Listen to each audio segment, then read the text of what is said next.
ಮದುವೆಯಾಗಿರುವ ಗಂಡಿನ ಬಾಳು ಈ ಬೀದಿ ಬದಿಗಳಲ್ಲಿ ವಾಸ ಮಾಡುತ್ತಿರುವಂತಹ ಶ್ವಾನಗಳ ಬಾಳಿಗಿಂತ ಕೀಳು ಕೀಳು ಕೀಳು. ನಾನ್ಯಾಕೆ ಈ ಮದುವೆಯಾಗಿರುವಂತಹ ಗಂಡಿನ ಬಾಳನ್ನ ಬೀದಿ ಬದಿಗಳಲ್ಲಿ ವಾಸ ಮಾಡುತ್ತಿರುವಂತಹ ಶ್ವಾನಗಳ ಬಾಳಿನ ಜೊತೆಯಲ್ಲಿ ಹೋಲಿಕೆಯನ್ನು ಮಾಡಿ ಹೇಳ್ತಾ ಇದ್ದೀನಿ ಅಂದ್ರೆ, ಒಂದು ಪಕ್ಷ ಈ ಬೀದಿ ಬದಿಗಳಲ್ಲಿ ವಾಸ ಮಾಡುತ್ತಿರುವಂತಹ ಶ್ವಾನಗಳ ಮೇಲೆ ಒಂದಷ್ಟು ಪ್ರಾಣಿ ಪ್ರಿಯರು ಅಯ್ಯೋ ಅಂತ ಹೇಳಿ ಕರುಣೆಯನ್ನ ತೋರ್ಬೋದು, ಅನುಕಂಪವನ್ನ ತೋರ್ಬೋದು. ಆದ್ರೆ ಈ ನಮ್ಮ ಸಮಾಜದಲ್ಲಿ, ಈ ನಮ್ಮ ದೇಶದ ಕಾನೂನಿನ ವ್ಯವಸ್ಥೆಯಲ್ಲಿ ಮದುವೆಯಾಗದಂತಹ ಹುಡುಗನ ಮೇಲೆ, ಮದುವೆಯಾಗಿರುವಂತಹ ಗಂಡಿನ ಮೇಲೆ ಅಯ್ಯೋ ಅಂತ ಹೇಳಿ ಯಾರೂನು ಕರುಣೆಯನ್ನ ತೋರೋದಿಲ್ಲ, ಅನುಕಂಪವನ್ನ ತೋರೋದಿಲ್ಲ. ಹಾಗೆ ಈ ನಮ್ಮ ದೇಶದ ಕಾನೂನಿನ ವ್ಯವಸ್ಥೆಯಲ್ಲಿ ಈ ಗಂಡು ಜನ್ಮಕ್ಕೆ ಸರಿಸಮವಾಗಿ ಅಂದ್ರೆ ಸಮಾನವಾಗಿ ನ್ಯಾಯ ಅಂತೂ ದೊರೆಯೋದಿಲ್ಲ. ನೋಡಿ, ಮದುವೆಯಾಗಿರುವಂತಹ ಒಂದು ಹೆಣ್ಣು ಅಕ್ರಮವಾಗಿ ಮತ್ತೊಬ್ಬನ ಜೊತೆಯಲ್ಲಿ ಸಂಬಂಧವನ್ನ ಬೆಳೆಸಿ ಅಕ್ರಮವಾಗಿ ಒಂದು ಮಗುವಿಗೆ ಜನ್ಮವನ್ನ ನೀಡ್ಬಿಡ್ತಾಳೆ. ಅಕ್ರಮವಾಗಿ ಜನಿಸಿರುವಂತಹ ಮಗುವಿಗೆ ಈಗ ತಂದೆ ಯಾರಾಗ್ತಾರೆ? ಅಕ್ರಮವಾಗಿ ಜನಿಸಿರುವಂತಹ ಮಗುವಿಗೆ ಲೀಗಲ್ ಆಗಿ ಆಕೆಯನ್ನು ಯಾರು ಮದುವೆ ಆಗಿರ್ತಾನೆ ಆತನೇ ತಂದೆ ಆಗ್ತಾನೆ. ಅಕ್ರಮ ಸಕ್ರಮವಾಯಿತು. ಅಕ್ರಮವಾಗಿ ಜನಿಸಿರುವ ಮಗು ಸಕ್ರಮವಾದ ನಂತರ ಆ ಅಕ್ರಮ ಮಗುವಿನ ಸಂಪೂರ್ಣ ಜವಾಬ್ದಾರಿಯನ್ನ ಅಂದ್ರೆ ನೋಡಿಕೊಳ್ಳಬೇಕಾಗಿರುವಂತಹ ಸಂಪೂರ್ಣ ಜವಾಬ್ದಾರಿಯನ್ನ ಯಾರು ಲೀಗಲ್ ಆಗಿ ಆಕೆಯನ್ನು ಮದುವೆ ಆಗಿರ್ತಾನೆ ಆತನೇ ತೆಗೆದುಕೊಳ್ಬೇಕಾಗುತ್ತೆ. ಆ ಅಕ್ರಮ ಮಗ ಸಕ್ರಮವಾದಂತಹ ನಂತರ ತನ್ನ ತಾತನ ಆಸ್ತಿಯಲ್ಲಿ ನನಗೂ ಪಾಲು ಬರಬೇಕು ಅಂತ ಸರಿಸಮವಾಗಿ ಎಲ್ಲರೂ ಯಾವ ರೀತಿಯಾಗಿ ಭಾಗವನ್ನ ತೆಗೆದುಕೊಳ್ತಾರೋ ಅದೇ ರೀತಿಯಾಗಿ ತನ್ನ ಹಕ್ಕನ್ನ ಚಲಾಯಿಸುತ್ತೆ. ಅಕ್ರಮ ಮಗು ಸಕ್ರಮವಾದ ನಂತರ ಲೀಗಲ್ ಆಗಿ ಅಪ್ಪಯ್ಯ ಅಪ್ಪಯ್ಯ ಅಪ್ಪಯ್ಯ ಅಂತ ಕರೆಯೋದಕ್ಕೆ ಪ್ರಾರಂಭವನ್ನ ಮಾಡುತ್ತೆ. ಒಂದು ಹುಡುಗ, ಒಂದು ಹುಡುಗಿ, ಇಬ್ರು ವಿದ್ಯಾವಂತರನೆ, ಇಬ್ರು ಕೆಲಸ ಮಾಡ್ತಿರ್ತಾರೆ, ಇಬ್ರಿಗೂ ಸಹ ಪ್ರಾಪಂಚಿಕ ಜ್ಞಾನ ಗೊತ್ತಿರುತ್ತೆ, ಇಬ್ರು ಮನೆ ಕಡೆನೂ ಸಹ ಆರ್ಥಿಕವಾಗಿ ತುಂಬಾ ತುಂಬಾ ಚೆನ್ನಾಗಿರ್ತಾರೆ. ಇಬ್ರು ಪ್ರೀತಿಸಿ, ಇಬ್ರು ಒಬ್ಬೊಬ್ರನ್ನ ಒಪ್ಪಿಕೊಂಡು ಎಲ್ಲಾ ರೀತಿಯಾದಂತಹ ಒಪ್ಪಿಗೆಗಳನ್ನ ಪಡ್ಕೊಂಡು ಲೀಗಲ್ ಆಗೇನೆ ಇಬ್ರು ಮದುವೆ ಆಗ್ತಾರೆ. ಲೀಗಲ್ ಆಗಿ ಇಬ್ರು ಮದುವೆ ಆದ ನಂತರ ಒಂದು 3-4 ತಿಂಗಳಲ್ಲೇನೆ, ಇವತ್ತಿನ ದಿನ ಅದೇ ನಡೀತಾ ಇರೋದು, ಕೇವಲ ಒಂದು 3-4 ತಿಂಗಳಲ್ಲೇನೆ ವಿಚ್ಛೇದನಕ್ಕೆ ಅರ್ಜಿಯನ್ನ ಹಾಕ್ತಾರೆ. ಅಂದ್ರೆ ಡಿವೋರ್ಸ್ಗೆ ಅಪ್ಲೈ ಮಾಡ್ತಾರೆ. ಡಿವೋರ್ಸ್ಗೆ ಅಂತ ಅಂದ್ಬಿಟ್ಟು ಹೋಗ್ತಾರೆ. ಡಿವೋರ್ಸ್ ಅಂತ ಬಂದಾಗ ಇಲ್ಲಿ ಹುಡುಗಿನೂ ವಿದ್ಯಾವಂತೆ, ಹುಡುಗಿನೂ ಕೆಲ್ಸಕ್ಕೆ ಹೋಗ್ತಾ ಇರ್ತಾಳೆ, ಮನೆ ಕಡೆ ಆರ್ಥಿಕವಾಗಿ ಚೆನ್ನಾಗಿರ್ತಾರೆ, ಹುಡುಗನೂ ವಿದ್ಯಾವಂತ, ಮನೆ ಕಡೆ ಅವ್ರದ್ದು ಒಂದ್ ಸ್ವಲ್ಪ ಆರ್ಥಿಕವಾಗಿ ಚೆನ್ನಾಗಿರುತ್ತೆ.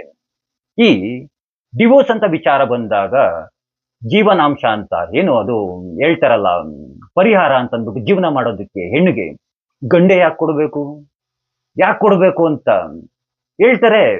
ನಾನು ಈ ಶತಮಾನದ ಮಾದರಿ ಹೆಣ್ಣು, ನಾನು ಸ್ವಾವಲಂಬಿಯಾಗಿ ಬದುಕಲು ಇಷ್ಟಪಡ್ತೀನಿ, ನಾನು ಯಾರ ಹಂಗಿನಲ್ಲಿ ಇರೋದಕ್ಕೆ ಇಷ್ಟಪಡೋದಿಲ್ಲ, ನಾನು ಯಾರ ಋಣದಲ್ಲಿ ಇರೋದಕ್ಕೆ ಇಷ್ಟಪಡೋದಿಲ್ಲ, ನಾನು ಸ್ವತಂತ್ರಳು, ನಾನು ಇಷ್ಟ ಬಂದಂಗೆ ನನ್ನ ಜೀವನವನ್ನ ಮಾಡ್ತೀನಿ, ಹಾಗೆ ಹೀಗೆ ಅಂತೆಲ್ಲ ಹೇಳ್ತಾರೆ.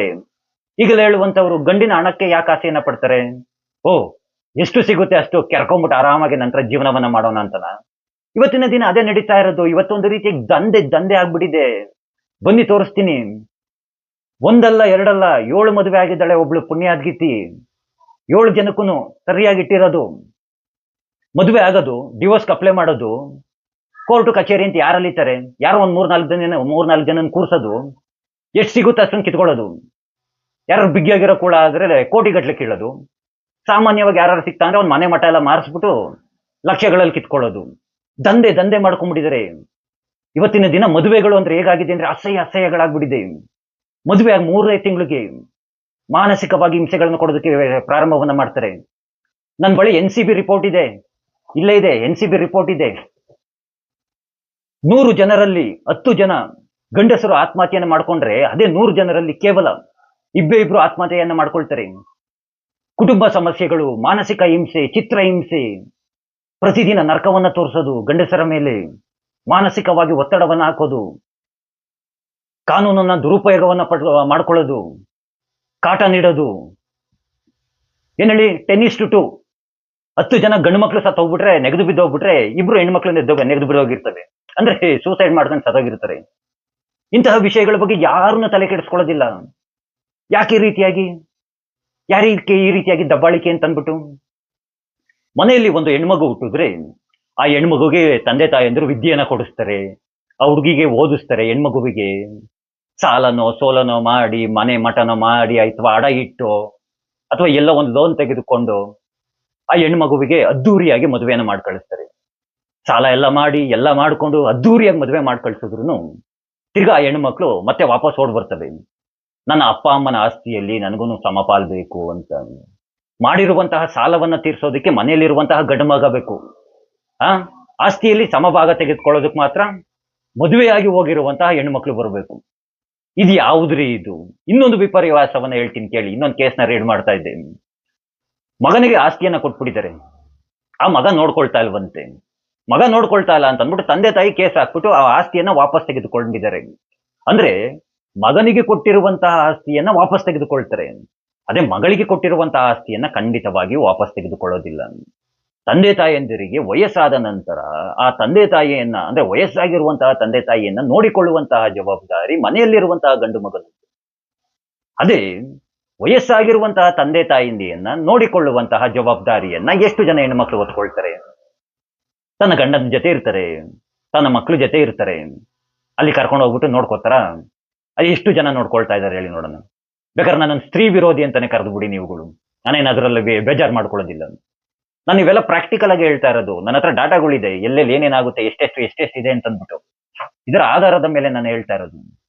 ಯಾಕೆ ಇವತ್ತಿನ ದಿನ ಈ ಹೆಣ್ಣು ಈ ರೀತಿಯಾಗಿ ಬದಲಾಗ್ತಾ ಇರೋದು? ಅತಿಯಾದ ಸ್ವಾತಂತ್ರ್ಯದ ವಿಚಾರವಾಗ, ಅಥವಾ ನಾನು ಸಂಪಾದನೆಯನ್ನ ಮಾಡ್ತಿದ್ದೀನಿ ಅನ್ನುವಂತಹ ಅಹಂಕಾರನ ಅಥವಾ ದುರಹಂಕಾರವನ್ನ ಬೆಳೆಸ್ಕೊಂಡ? ಈ ನಮ್ಮ ವ್ಯವಸ್ಥೆಯಲ್ಲಿ ಒಂದು ಹೆಣ್ಣಿಗೆ ತೊಂದರೆಯಾದ್ರೆ ಅವರಿಗೆ ಆದಂತಹ ವಿಶೇಷವಾದಂತಹ ಕಾನೂನುಗಳಿದ್ದಾವೆ, ಅವರಿಗೆ ಆದಂತಹ ಸಂಘಟನೆಗಳಿದ್ದಾವೆ, ಮಹಿಳಾ ಆಯೋಗಗಳೆಲ್ಲ ಇದೆ. ಅಷ್ಟೆಲ್ಲ ಯಾಕ್ರಿ? ಅಯ್ಯೋ ನನ್ಗೆ ಅನ್ಯಾಯ ಆಗ್ತಿದೆ ಅಂದ್ರೆ ಸಾಕು, ಅದು ಸರಿನೋ ತಪ್ಪು ಏನು ತಿಳ್ಕೊಳ್ಳೋದಿಲ್ಲ. ಅವರ ಬೆಂಬಲಕ್ಕೆ ನಿಲ್ಲುವಂತಹ ಕೆಲವೊಂದಷ್ಟು ಗಂಡು ಜನ್ಮಗಳನ್ನು ಸಹ ಈ ನಮ್ಮ ಸಮಾಜದಲ್ಲಿ ಇದ್ದಾವೆ. ನೋಡಿ ಹೇಳ್ತೀನಿ, ಈ ಒಂದು ಹೆಣ್ಣು ತಪ್ಪು ಮಾಡ್ಬಿಟ್ಟಿರ್ತಾಳೆ ಅವಳು, ಆಕೆ ಅಪರಾಧಿ ಆಗಿದ್ರು ಸಹ ನಮ್ಮ ಸುದ್ದಿ ಮಾಧ್ಯಮಗಳಲ್ಲಿ ಆಕೆಯ ಫೋಟೋವನ್ನ ತೋರಿಸೋದಿಲ್ಲ. ಆಕೆ ತಪ್ಪು ಮಾಡಿದ್ರು ಫೋಟೋಗಳನ್ನ ತೋರಿಸೋದಿಲ್ಲ. ಅದೇ ಒಂದು ಗಂಡು ಹುಡುಗ, ಯಾರೋ ಒಂದು ಹುಡುಗ, ಅವ್ನು ತಪ್ಪು ಮಾಡಿರೋದಿಲ್ಲ, ಅವನ ಮೇಲೆ ಒಂದು ಆರೋಪ ಇರುತ್ತೆ, ಕೇವಲ ಅವನ ಆರೋಪಿ ಅಷ್ಟೇನೆ. ಏನ್ ಹೇಳಿ? ಕೇವಲ ಅವನ ಆರೋಪಿ ಅಷ್ಟೇನೆ. ಆತ ಕೇವಲ ಆರೋಪಿ ಆಗಿದ್ರು ಆತನ ಫೋಟೋವನ್ನ ಹಾಕಿ ಆತನ ಮಾನ ಮರ್ಯಾದೆಯನ್ನ ಇಡೀ ರಾಜ್ಯದ ತುಂಬಾ ಕಳೆದಾಕ್ಬಿಡ್ತಾರೆ. ಅದ್ರ ಒಂದು ಸ್ಕ್ರೀನ್ ಶಾಟ್ಗಳು ತಕೊಂಡ್ಬಿಟ್ಟು ಈ ನಮ್ಮ ಸೋಷಿಯಲ್ ಮೀಡಿಯಾ ಶೂರರ್ಗಳು, ಇವನೇ ಅಲ್ವಾ ಆ ಹೆಣ್ಣಿನ ವಿಚಾರವಾಗ ಆಗಂದಿದ್ದು, ಅಲ್ಲಿ ದುಡ್ಡು ಕಳ್ತನ ಮಾಡಿದ್ದು, ಈಗೆಲ್ಲ ಅವನ ಮಾನ ಮರ್ಯಾದೆಯನ್ನ ಹರಾಜಾಕ್ಬಿಡ್ತಾರೆ. ಈ ಸೋಷಿಯಲ್ ಮೀಡಿಯಾ ಶೂರರಿಗೆ ಆರೋಪಿ ಯಾರು, ಅಪರಾಧಿ ಯಾರು, ಅವೆರಡರ ನಡುವೆ ಏನ್ ವ್ಯತ್ಯಾಸ ಇದೆ ಅದು ಗೊತ್ತೇ ಇಲ್ಲ. ಇಂತಹ ಶೂರರುಗಳು ವಿಚಿತ್ರವಾದಂತಹ ಪರಿಸ್ಥಿತಿಗೆ ನಾವು ಬಂದ್ಬಿಟ್ಟು ತಲುಪಿದ್ದೀವಿ ಇವತ್ತಿನ ದಿನ. ಮದುವೆ ಅಂದ್ರೆ ಅಸಹ್ಯ, ಮದುವೆ ಅಂದ್ರೆ ಭಯ, ಮದುವೆ ಅಂದ್ರೆ ಭಯೋತ್ಪಾದನೆಯ ರೀತಿಯಾಗಿ ಇವತ್ತಿನ ದಿನ ಈ ಗಂಡು ಮಕ್ಕಳುಗಳು ನೋಡ್ತಾ ಇದ್ದಾರೆ. ಎಷ್ಟು ಗೊತ್ತೇನ್ರಿ ಯಾವ್ಯಾವ ರೀತಿಯಾಗೆಲ್ಲ ಬದಲಾಗ್ಬಿಟ್ಟಿದೆ ಇವತ್ತಿನ ದಿನ. ನೋಡಿ, ಮೊನ್ನೆ ಒಂದು ನೋಡ್ದೋ, ಹೀಗೇನೆ ನಮ್ಮ ಮನೆ ಪಕ್ಕದಲ್ಲೇನೆ ಹುಡುಗಿ ತುಂಬಾ ಚೆನ್ನಾಗಿದ್ದಾಳೆ ನೋಡೋದಕ್ಕೆ. ಒಂದಷ್ಟು ಜನ ಒಬ್ರಾದ್ಮೇಲೆ ಒಬ್ರು ಬರ್ತಾನೆ ಇರೋರು, ನಮ್ಮ ಮದುವೆ ಮಾಡ್ಕೊಡಿ, ನಾವೇನೆ ಮದುವೆ ಖರ್ಚು ವೆಚ್ಚ ಎಲ್ಲ ಹಾಕೊಂಡು ಒಡವೆ ಎಲ್ಲ ನಾವೇ ಹಾಕೊಂಡು ಮದುವೆನ ಕರ್ಕೊಂಡು ಹೋಗ್ತೀವಿ, ನೀವು ಸುಮ್ಮನೆ ನಿಮ್ಮ ಮಗಳನ್ನ ಕಳಿಸ್ಕೊಡಿ. ಅವ್ರ ಮನೆ ಕಡೆ ರಿಚ್ ಆಗಿದ್ದಾರೆ, ಆದ್ರೂ ಹುಡುಗಿ ಚೆನ್ನಾಗಿದ್ದಾಳೆ ಅಂತ ಅಂದ್ಬಿಟ್ಟು, ಅದೇ ಒಬ್ಬ ಹುಡುಗ ಚೆನ್ನಾಗಿದ್ರೆ, ಅವ್ನು ಬಡವಾಗಿದ್ರೆ, ಹೆಣ್ಣಿನ ಮನೆ ಕಡೆಯವರು ನಾನೇ ಖರ್ಚು ವೆಚ್ಚ ಎಲ್ಲ ಹಾಕೊಂಡು ನನ್ನ ಮದುವೆ ಮಾಡ್ಕೊಂಡು ಕರ್ಕೊಂಡು ಹೋಗ್ತೀನಿ ಅಂತ ಹೋಯ್ತಾರ. ಮತ್ತಿನ್ನೆಲ್ಲಿದೆ ಈಕ್ವಾಲಿಟಿ?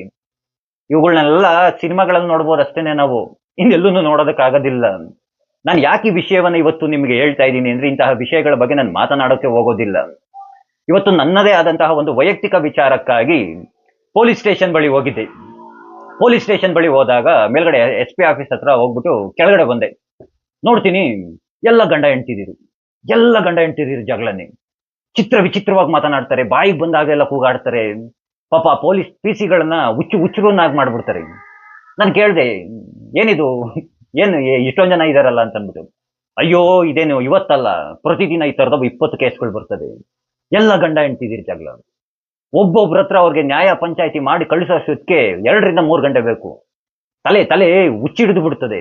ಇನ್ನೇನ್ ಬೇರೆ ಕೆಲಸ ಮಾಡೋದು? ಮೊಬೈಲ್ ಇದೆ ಅಂತ ಅಂದ್ಬಿಟ್ಟು ಹಿಡ್ಕೋತಾರೆ, 112 ಕಾಲ್ ಮಾಡ್ತಾರೆ, ಬರ್ತಾರೆ. ಏನಾದ್ರೂ ನಾವು ಬಗೆಹರಿಸಿಲ್ಲ ಅಂತಂದ್ರೆ ಮೇಲಿನ ಅಧಿಕಾರಿಗೆ ಹೋಗ್ತೀವಿ, ಮಹಿಳಾ ಆಯೋಗ ಅಂತ ಹೋಗ್ತಾರೆ. ಏನ್ ಮಾಡೋದು? ಇಂತಹ ಪರಿಸ್ಥಿತಿಲಿ ಇದೀವಿ ನಾವು. ನೋಡಿ, ಇನ್ನು ನಾನು ಊಟಕ್ಕೆ ಹೋಗಿಲ್ಲ, ಹಿಂಗೆ ಸ್ಟೇಷನ್ ಬಳಿ ಹೋಗಿ, ಆ ಕೋರ್ಟ್ ಬಳಿ ಹೋಗಿ, ಎಲ್ಲವರಿಗೆ ಗಂಡ ಹೆಂಡ್ತಿದ್ರು ಜಗಳಗಳೇನೆ. ಆಸ್ತಿ ವಿಚಾರಕ್ಕೆ ಮೊದಲು ಅಣ್ಣ ತಮ್ಮದಿರು ಜಗಳ ಆಡ್ಕೊಂಡು ಆಸ್ತಿ ವಿಚಾರಕ್ಕೆಲ್ಲ ಕಿತ್ತಾಡ್ತಿರೋರು, ಇವತ್ತು ಬರೀ ಗಂಡ ಹೆಂಡ್ತಿರ್ ಜಗಳ. ಹೋಗಿ ನಿಮ್ಗೇನ ಡೌಟ್ ಇತ್ತು ಕೋರ್ಟ್ ಹತ್ರ ಹೋಗಿ, ಸ್ಟೇಷನ್ ಹತ್ರಕ್ಕೆ ಹೋಗಿ ಸುಮ್ಮನೆ ಕೂತ್ಕೊಂಡು ನೋಡಿ. ಯಾಕೆ ಈ ರೀತಿಯಾಗಿ ಬದಲಾಗ್ಬಿಡ್ತಿದ್ದಾರೆ?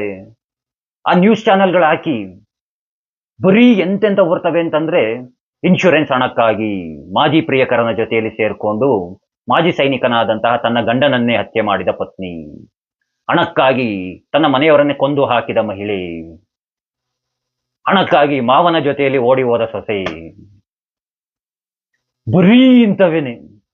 ಅಂದ್ರೆ ಈ ನಮ್ಮ ಸಮಾಜ ಅನ್ನುವಂತಹದ್ದು ಸಂಪೂರ್ಣವಾಗಿ ಕೊಲ್ಗೆಟ್ಟು ಹೋಗ್ಬಿಟ್ಟಿದೆ. ಈಗ ರೀಸೆಂಟ್ ಆಗಿ ಪುಣೆದೊಂದು ನೋಡಿದ್ವಲ್ಲ, ಅವನ್ ಕೋಟ್ಯಾಧಿಪತಿ ನೋಡಿ, ಅವ್ರ ತಂದೆ ಎಂಗೇಜ್ಮೆಂಟ್ ಮಾಡಿ ಮಗನ ಮದುವೆ ಮಾಡ್ಬೇಕು ಅಂತ ಆಸೆ ಇಟ್ಕೊಂಡು ಜೈಪುರದಲ್ಲಿ ಕೋಟಿಗಟ್ಲೆ ಹಣ ಖರ್ಚು ಮಾಡಿ ಮ್ಯಾರೇಜ್ ಹಾಲ್ನ ಬುಕ್ ಮಾಡಿದ್ದಾರೆ. ಇವಳು ಕರ್ಕೊಂಡು ಹೋಗ್ಬಿಟ್ಟು ಅಲ್ಲಿ ಯಾವ್ದೋ ಕೋಟೆ ಕರ್ಕೊಂಡು ಹೋಗ್ಬಿಟ್ಟು ಕೋಟೆಯಿಂದನೇ ಮೇಲಿಂದನೇ ತೆಳು ಸಾಯಿಸ್ಬಿಟ್ಲು. ಇವುಗಳೆಲ್ಲ ಹೆಣ್ಣಿನ ಜನ್ಮ. ಅಯ್ಯೋ, ನಿಜವಾಗಿಯೂ ಇವತ್ತಿನ ದಿನ ಬಿಡಿ, ನಾನು ತುಂಬಾ ತುಂಬಾ ತುಂಬಾ ಮಾತನಾಡ್ತಾನೆ ಇರ್ತೀನಿ.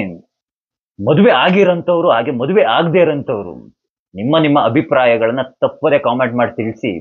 ನಾನು ಒಂದ್ ಸ್ವಲ್ಪ ನೋಡಿ ತಿಳ್ಕೊಳ್ತೀನಿ. ಯಾಕೆ ನೋಡಿ ತಿಳ್ಕೊಳ್ತೀನಿ ಅಂತಂದ್ರೆ, ಮದುವೆ ಆಗಿರೋರು ನಿಮ್ಮ ಅನುಭವಗಳನ್ನ ಹೇಳಿ, ಮದುವೆ ಆಗದೆ ಇರೋರು ಮುಂದೆ ಏನ್ ಮಾಡ್ಬೇಕು ಅಂತ ಹೇಳಿ. ನಾನು ಮದುವೆ ಆಗಿಲ್ಲಪ್ಪ, ನಾನು ಸಿಂಗಲು, ನಾನೊಬ್ಬ ಬ್ರಹ್ಮಚಾರಿ, ಹಾಗಾಗಿ ಹೇಳ್ತಾ ಇದ್ದೀನಿ ಅಂತ ಹೇಳ್ತಾ, ಆ ಕೃಷ್ಣ ಎಲ್ಲರಿಗೂ ಒಳ್ಳೆಯದನ್ನ ಮಾಡ್ಲಿ. ಎಲ್ರಿಗೂ ಧನ್ಯವಾದಗಳು. ಜೈ ಶ್ರೀ ಕೃಷ್ಣ.